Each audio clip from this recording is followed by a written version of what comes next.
नमस्कार, आप देख रहे हैं द फुलझड़ी और मैं श्रुति।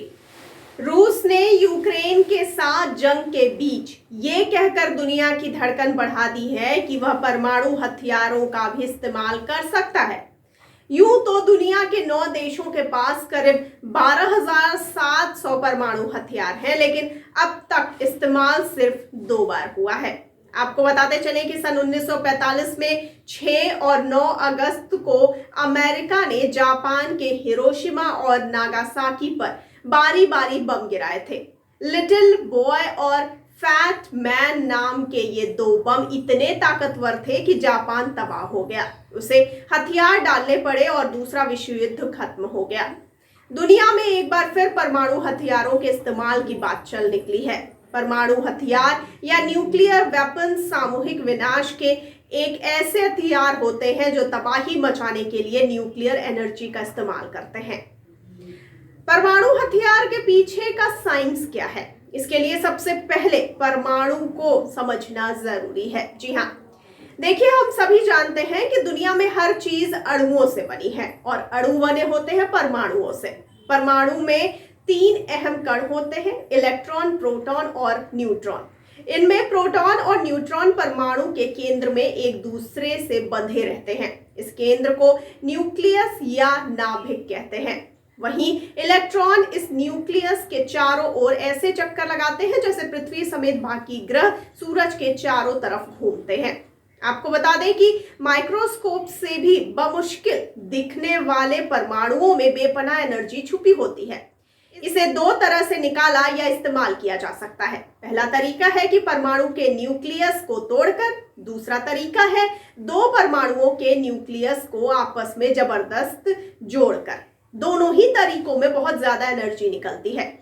आपको बता दें कि किसी परमाणु के न्यूक्लियस को तोड़ने के लिए तलवार की तरह न्यूट्रॉन का इस्तेमाल किया जाता है। खास तकनीक से न्यूक्लियस पर न्यूट्रॉन की बमबारी करते ही न्यूक्लियस टूट जाता है और उससे बहुत ज्यादा एनर्जी निकलती है। अब टूटे हुए न्यूक्लियस से निकलने वाले न्यूट्रॉन दूसरे न्यूक्लियस से टकराते हैं और ज्यादा एनर्जी निकलती है। इस तरह यह प्रोसेस एक चेन रिएक्शन बन जाता है और इससे जबरदस्त एनर्जी निकलती है। आपको बता दें कि इस तकनीक को न्यूक्लियर फ्यूजन या परमाणु विखंडन कहते हैं। इसमें हम एक बड़े परमाणु के न्यूक्लियस को 2 छोटे भाग में तोड़ते हैं। इस तरीके से किए जाने वाले धमाके को परमाणु बम कहते हैं।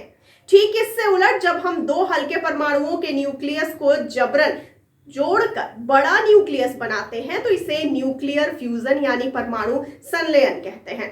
इस प्रोसेस में भी भारी मात्रा में एनर्जी निकलती है। आपको यह भी बता दें कि इस तकनीक से किए जाने वाले धमाके को हाइड्रोजन बम कहते हैं। हालांकि आम बोलचाल में दोनों तरह के हथियारों को परमाणु हथियार कहते हैं। हाइड्रोजन बम में परमाणु बम के मुकाबले कई गुना ज्यादा एनर्जी निकलती है। हाइड्रोजन बम का विस्फोट करने के लिए बहुत हाई टेम्परेचर की जरूरत होती है। इसके लिए पहले परमाणु बम का विस्फोट करते हैं और इससे पैदा होने वाले हाई टेम्परेचर का इस्तेमाल न्यूक्लियर फ्यूजन के लिए किया जाता है। इसीलिए ऐसे परमाणु हथियारों को थर्मोन्यूक्लियर बम भी कहते हैं। आपको जानकारी के लिए यह भी बताते चलें कि तोड़ने और जोड़ने की ये दोनों प्रोसेस आसान हो, इसीलिए ही यूरेनियम और प्लूटोनियम जैसे हैवी मेटल्स का इस्तेमाल किया जाता है, क्योंकि इस तरह हैवी मेटल अनस्टेबल होते हैं। आधुनिक परमाणु हथियारों के सामने हिरोशिमा और नागासाकी पर गिराए जाने वाले परमाणु बम कहीं नहीं टिकते हैं। अब रूस और अमेरिका के पास दुनिया को कई बार खत्म करने की क्षमता वाले परमाणु हथियार मौजूद हैं।